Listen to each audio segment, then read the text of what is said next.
नमस्कार, स्वागत है आपका न्यूज 18 पंजाब हरियाणा हिमाचल में। मैं हूं आपके साथ कुसुम रावत। बुलेटिन में सबसे पहले कोरोना का आपको पूरा अपडेट देते हैं। हरियाणा से जुड़ी 10 बड़ी बातें आपको बताते हैं। हरियाणा में 24 घंटे में कोरोना की वजह से 11 लोगों की मौत हो चुकी है। इसके साथ ही रोहतक में 4 और फरीदाबाद में 3 लोगों की मौत हो गई है। सोनीपत में 2, गुरुग्राम में और मेवात में एक की मौत हुई है कोरोना की वजह से। हरियाणा में कोरोना से अब तक 276 की जान चली गई है। हरियाणा में 500 नए केस सामने आए हैं और जिसके साथ ही आंकड़ा 17,500 के पार पहुंच चुका है। गुरुग्राम में 100 नए मामले सामने आए हैं, 109 नए मामले सामने। इसके साथ ही कुल आंकड़ा अकेले गुरुग्राम में 6,058 हो चुका है। फरीदाबाद की अगर बात की जाए तो फरीदाबाद के हालात भी कुछ ठीक नहीं है। फरीदाबाद में 123 नए केस सामने आए हैं और कुल आंकड़े यहां पर 4,648 हो चुके हैं। रोहतक की अगर बात की जाए तो रोहतक में 104 मामले सामने आए हैं। सोनीपत में 82 नए मरीज मिले हैं। हिसार में मेयर गौतम सरदाना जो है वो कोरोना पॉजिटिव पाए गए हैं। इसके साथ ही 29 नए मरीज यहां पर कोरोना संक्रमित है।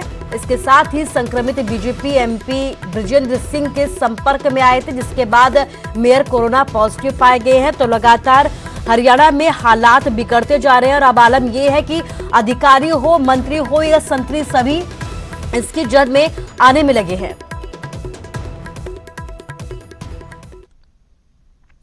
तो हिसार के mayor Gautam Sardana corona positive पाए गए हैं। बीजेपी सांसद बृजेंद्र सिंह के संपर्क में आए थे। 2 दिन पहले ही सांसद की रिपोर्ट जो है वो पॉजिटिव आई थी। सांसद के जनता दरबार में कई लोग शामिल हुए थे। सांसद ने सभी से कोरोना टेस्ट कराने की अपील की है। तो आप देख सकते हैं कि लगातार आंकड़े बढ़ते जा रहे हैं। हरियाणा में 24 घंटे में 11 की मौत हो गई है और 500 नए केस सामने आ रहे हैं। लेकिन बड़ी बात यह है कि हिसार के मेयर गौतम सरदाना की रिपोर्ट भी अब कोरोना पॉजिटिव पाई गई है। बीजेपी सांसद बृजेंद्र सिंह के संपर्क में आने से बताया यह जा रहा है कि कोरोना पॉजिटिव पाए गए हैं। 2 दिन पहले ही सांसद की रिपोर्ट पॉजिटिव आई थी। सांसद के जनता दरबार में कई लोग शामिल हुए थे, जिसके बाद सांसद ने लोगों से यह अपील की थी कि वो भी अपना कोरोना का टेस्ट करवाए। लेकिन अब बड़ी बात यह है कि जो हिसार के मेयर है गौतम सरदाना, जो उनके जनता दरबार में शामिल हुए थे, वो भी अब कोरोना पॉजिटिव पाए गए हैं।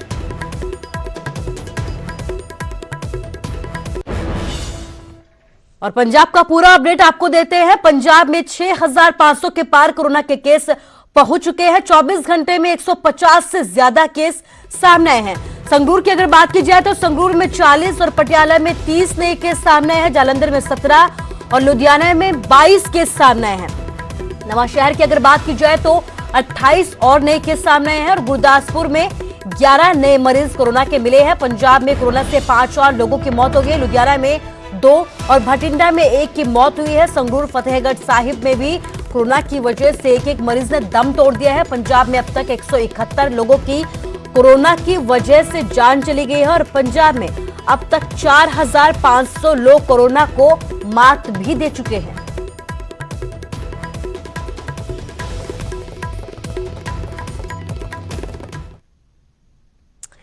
तो इसके साथ ही पंजाब में आज से बिना ई रजिस्ट्रेशन के एंट्री नहीं दी जाएगी। आज रात 12 बजे से जो नियम कानून है वो लागू कर दिए गए हैं। रजिस्ट्रेशन अनिवार्य कर दिया गया है। दिल्ली एनसीआर से आने वालों पर खास निगरानी रखी जाएगी। इसके साथ ही कोवा ऐप या सरकारी वेबसाइट पर ई रजिस्ट्रेशन बॉर्डर पॉइंट्स पर QR कोड स्कैन किए जा रहे हैं। बॉर्डर पर लोगों की मेडिकल स्क्रीनिंग भी हो रही है। इसके साथ ही अगर सब कुछ ठीक है तो पंजाब में ही आपको तभी अनुमति दी जाएगी। लक्षण मिलने पर हेल्थ वर्कर्स आपको गाइड कर रहे हैं। तो आपको बड़ी खबर बता दें, जिस तरीके से पंजाब में लगातार आंकड़े बढ़ते जा रहे हैं, इसी बीच अब पंजाब में आज से बिना ई रजिस्ट्रेशन एंट्री नहीं दी जाएगी। रात के 12 बजे से ई रजिस्ट्रेशन अनिवार्य कर दिया गया है। दिल्ली एनसीआर से आने वालों पर खास तरीके से निगरानी रखी जा रही है। कोवा ऐप या फिर सरकारी वेबसाइट पर आपको ई रजिस्ट्रेशन करवाना अनिवार्य है। उसके बाद ही आपको पंजाब में एंट्री दी जाएगी।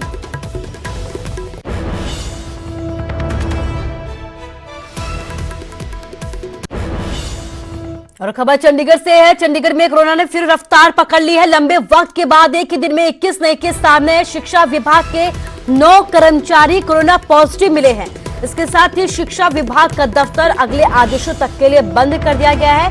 साथ लगता पुलिस मुख्यालय भी 2 दिन के लिए बंद किया गया है। सैनिटाइज उसे किया जा रहा है। चंडीगढ़ में अब तक कोरोना के 487 मामले सामने आ चुके हैं। तो आप देख सकते हैं कि कुछ दिनों से जिस तरीके से चंडीगढ़ में हालात सामान्य थे, लेकिन अब एक साथ बड़ी तादाद में यहां पर कोरोना पॉजिटिव लोग पाए गए हैं। 21 नए केस सामने हैं। शिक्षा विभाग के 9 कर्मचारी भी कोरोना पॉजिटिव मिले हैं।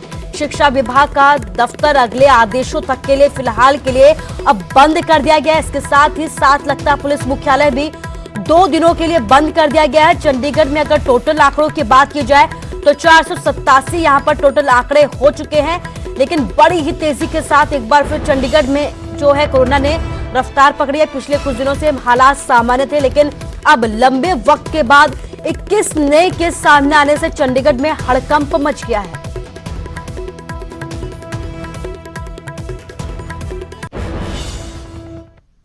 हिंदुस्तान में कोरोना का कहर कितना ज्यादा है, इसका अंदाजा इस बात से लगाया जा सकता है कि कोरोना संक्रमण मामले में भारत अब तीसरे नंबर पर पहुंच गया है। भारत से आगे अब ब्राजील और अमेरिका है। पूरी रिपोर्ट देखिए।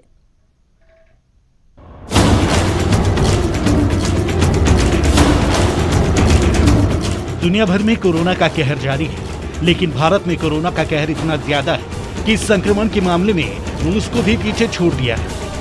6 जुलाई तक की आंकड़ों की बात करें तो भारत में कोरोना के 6,97,413 केस और 19,693 मौतें हुई। वहीं ब्राजील में 16,04,585 मामले आए और 64,900 लोगों को अपनी जान गंवानी पड़ी।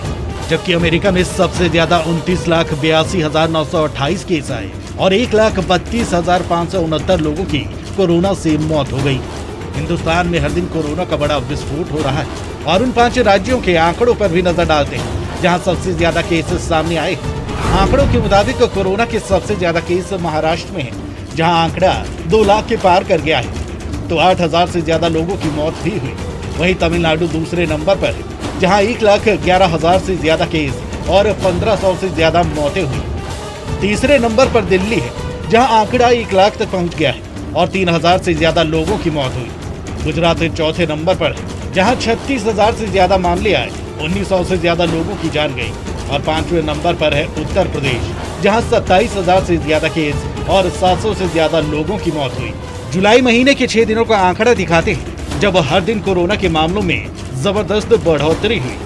1 जुलाई को कोरोना के जहां 18,635 केस आए, तो वहीं 2 जुलाई को ये आंकड़ा 19,148 पर पहुंच गया। 3 जुलाई को 20,903, जबकि 4 जुलाई को 22,771, वहीं 5 जुलाई को 24,850 केस और 6 जुलाई को 24,248 नए केस सामने आए।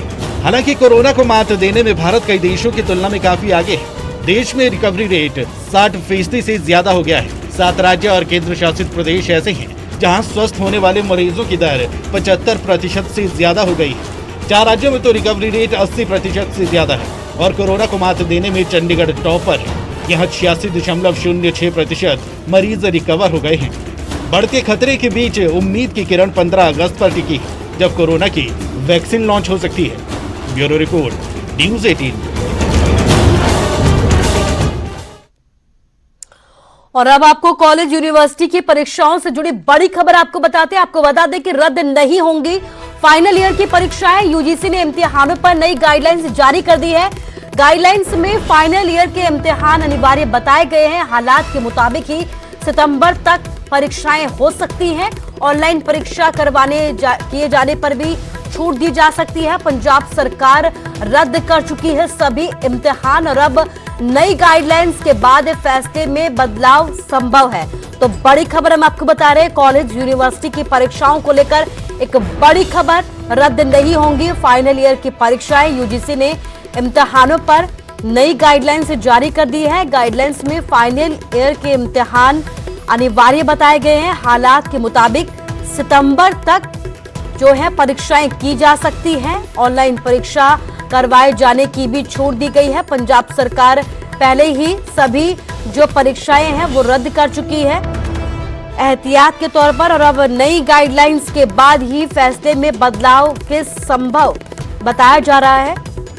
तो बड़ी खबर आपको बता रहे हैं, जहां पर रद्द नहीं होंगी फाइनल ईयर की परीक्षाएं। यूजीसी ने इम्तिहानों पर नई गाइडलाइंस जारी कर दी है। गाइडलाइंस में फाइनल ईयर के इम्तिहान अनिवार्य बताए गए हैं, लेकिन फैसला बाद में ही संभव होगा कि क्या कुछ बदलाव किए जा सकते हैं।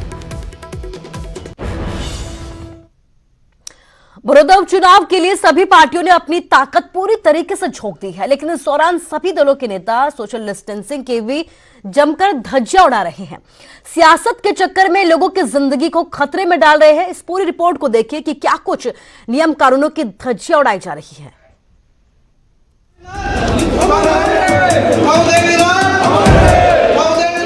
विधायक, क्या मंत्री, क्या मुख्यमंत्री, सभी सोशल डिस्टेंसिंग की धज्जियां उड़ा रहे हैं। ये तस्वीरें बड़ौदा विधानसभा की हैं, जहां उपचुनाव की सरगर्मियां अपने शबा पर। कभी नजर नहीं आने वाले नेताओं की चहलकदमी भी एकाएक बढ़ गई है। लेकिन ये राजनेता एक बड़ी मुसीबत को दावत दे रहे हैं। कोरोना अभी गया नहीं, बल्कि पिछले कुछ दिनों में गोहाना और बाकी प्रदेश में मामले काफी बढ़े हैं। जिस तरह से बड़ौदा में नेताओं के दौरों में भीड़ उमड़ रही है, उससे सोशल डिस्टेंसिंग की जमकर धज्जियां उड़ाई जा रही है। जब इस बारे में इन माननीयों से पूछा गया तो अजीबोगरीब तर्क देकर अपना पल्ला झाड़ते नजर आए। जरा सुनिए जेजेपी संस्थापक अजय चौटाला को। जनता पार्टी जिंदाबाद। सोनीपत जिले में बढ़ रहा है, वो दिल्ली बढ़ा रही है। हरियाणा के लोगों को तो कम से कम नहीं हो रहा, और हम तो इस मामले में बचत में ही हैं। लेकिन जिस तरह से सोशल डिस्टेंसिंग है, कोरोना की बात है, सरकार द्वारा गाइडलाइन जारी है, उसका ध्यान नहीं रखा जा रहा सर। प्रिकॉशन लिया जाता है, वो ले रहे हैं। सैनिटाइजर भी यूज करते हैं, मास्क भी यूज करते हैं। नेताजी न खुद नियमों का पालन कर रही है और न उनके समर्थक। अब जरा कैबिनेट मंत्री रंजीत सिंह को भी सुन लीजिए।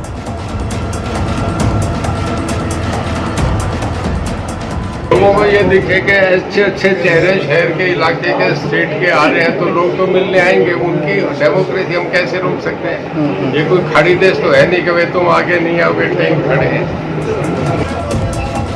बात सत्ता में बैठे लोगों की है, तो किसी अधिकारी की भी हिम्मत नहीं इन नेताओं को नियम समझाए या कानून सबक सिखाए।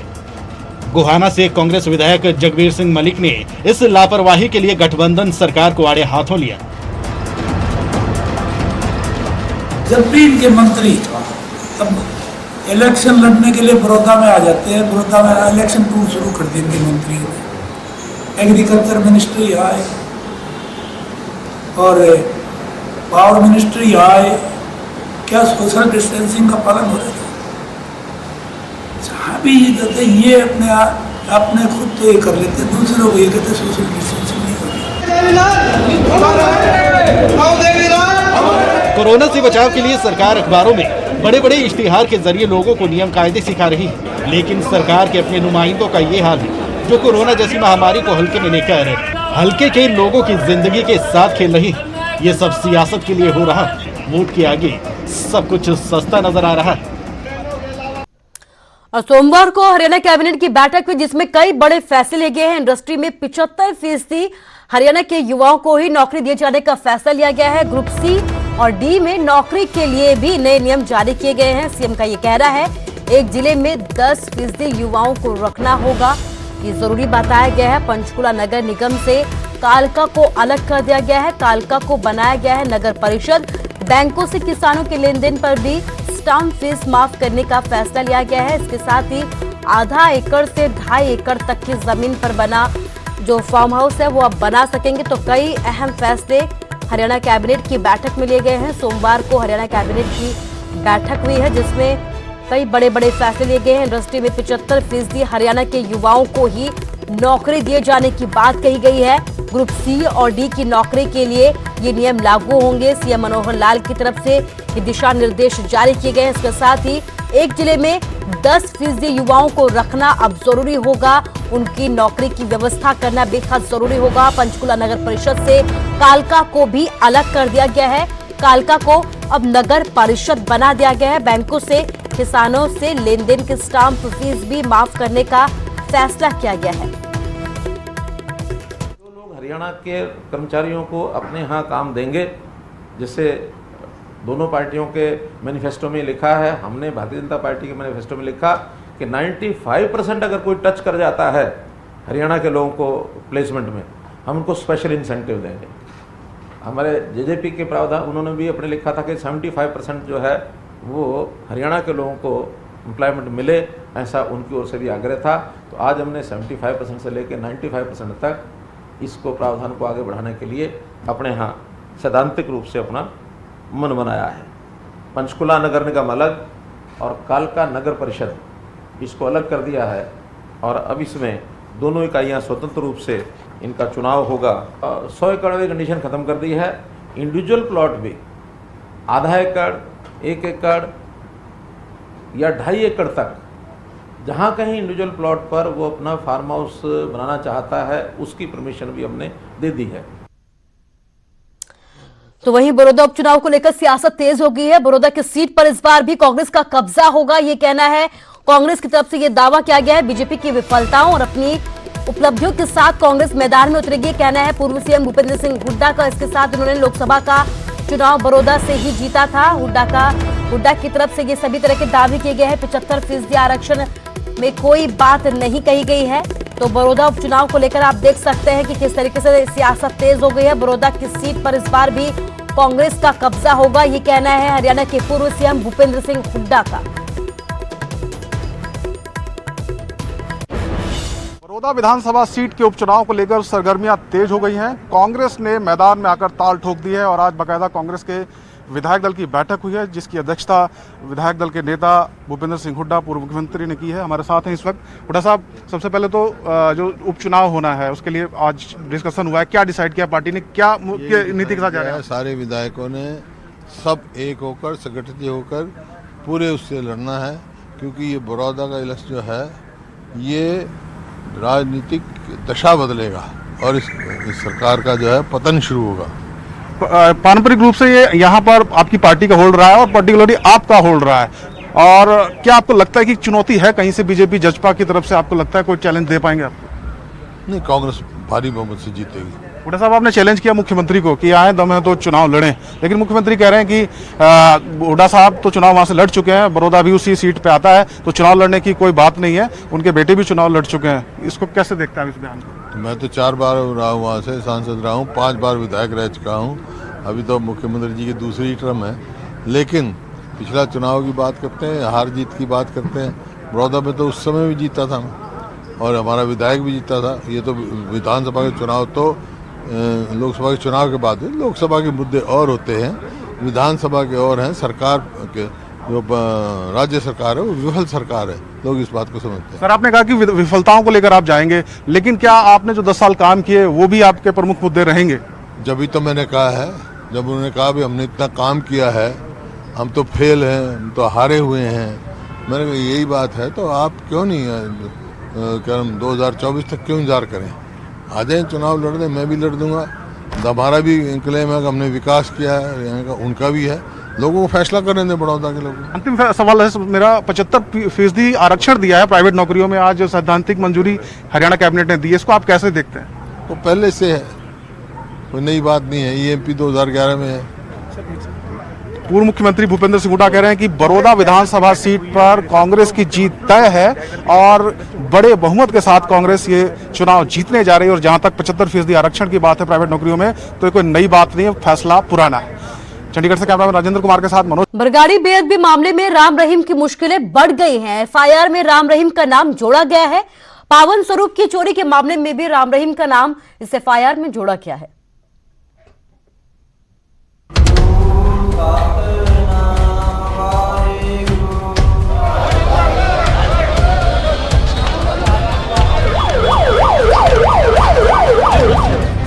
पहले डेरा प्रेमी और अब डेरा प्रमुख। बरगाड़ी बेअदबी मामले की जांच अब डेरा सच्चा सौदा के प्रमुख राम रहीम तक जा पहुंची है।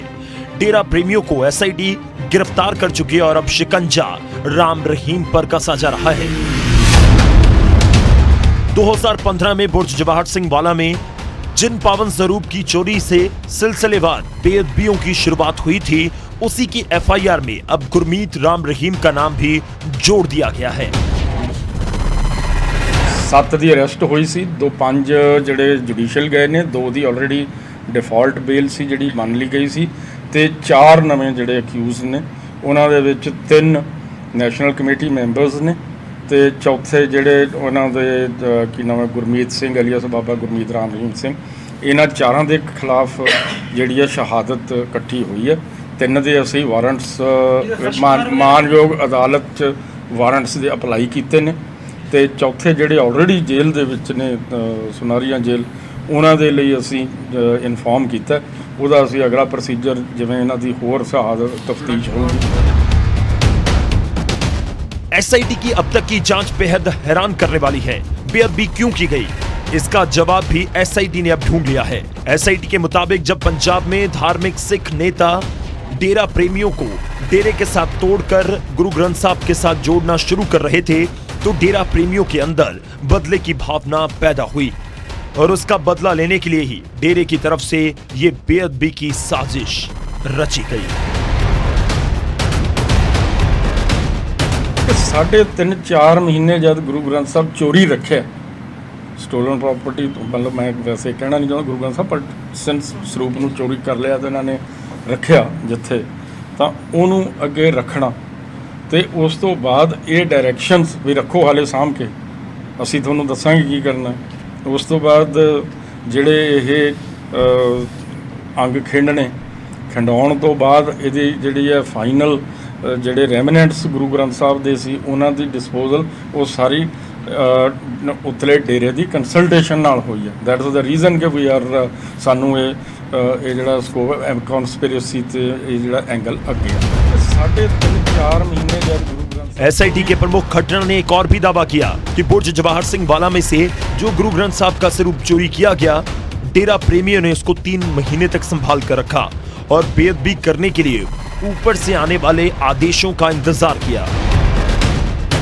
ਜਿਹੜਾ ਲਾਸਟ ਸਟ੍ਰॉ ਸੀ ਸਾਡੇ ਤਫਤੀਸ਼ ਦੇ ਮੁਤਾਬਕ, ਉਹ ਜਿਸ ਟਾਈਮ ਹਰਜਿੰਦਰ ਮਾਝੀ ਦੇ ਦੀਵਾਨ ਲੱਗੇ ਆ ਜਿੱਥੇ ਕੁਝ ਡੇਰਾ ਪ੍ਰੇਮੀਆਂ ਨੇ ਪ੍ਰਭਾਵ 'ਚ ਆ ਕੇ ਪ੍ਰਚਾਰ 'ਚ ਆ ਕੇ ਕੁਝ ਲੋਕੇਟਸ ਆਪਣੇ ਲਾਹੇ, ਉਸ ਚੀਜ਼ ਨੂੰ ਲੈ ਕੇ ਡੇਰੇ ਦੀ ਕਮੇਟੀ ਨੇ, ਡੇਰੇਦਾਰਾਂ ਨੇ, ਡੇਰੇ ਦੇ ਪ੍ਰਬੰਧਕਾਂ ਨੇ ਤੇ ਡੇਰੇ ਨੇ ਉਹਨਾਂ ਨੇ ਇਹਨੂੰ ਬੁਰਾ ਮਨਾਇਆ ਤੇ ਉਹ ਲਾਸਟ ਸਟ੍ਰॉ ਸੀ ਜਿਹਦੇ ਕਰਕੇ ਇਹਨਾਂ ਨੇ ਬਈ ਜੇ ਇਹ ਸਾਡੇ ਜਿਸ ਚੀਜ਼ ਨੂੰ ਇਹ ਸਾਰੇ ਇਹ ਗੱਲ ਉੱਭਰ ਕੇ ਸਾਹਮਣੇ ਆਈ ਆ ਕਿ ਜਿਹੜੇ ਉਹ ਲੋਕੇਟਸ ਤੋੜੇ ਗਏ, ਉਹਨਾਂ ਨੇ ਇਹ ਗੱਲ ਕਹੀ ਹੈ ਕਿ ਇਹ ਸਾਡੇ ਪਿਤਾ ਜੀ ਦੀ ਆਪਣੇ ਦੀ ਨਿਸ਼ਾਨੀਆਂ ਦੀ ਬੇਅਦਬੀ ਹੈ। ਤੋ ਜੇ ਇਹਨਾਂ ਨੇ ਸਾਡੇ ਪਿਤਾ ਜੀ ਦੀ ਨਿਸ਼ਾਨੀਆਂ ਨੂੰ ਬਦਲਿਆ ਤਾਂ ਇਹਨਾਂ ਨੂੰ ਵੀ ਜਿਹੜਾ ਇਹਨਾਂ ਦੇ ਗੁਰੂ ਇਹਨਾਂ ਦੇ ਸਿੱਖਾਂ ਦੇ ਗੁਰੂ ਗ੍ਰੰਥ ਸਾਹਿਬ ਵੀ ਬੇਅਦਬ ਮਤਲਬ ਉਹਨੂੰ ਵੀ ਖੰਡਾਇਆ ਜਾਵੇ। एसआईटी की तरफ से जिस तरह बेअदबी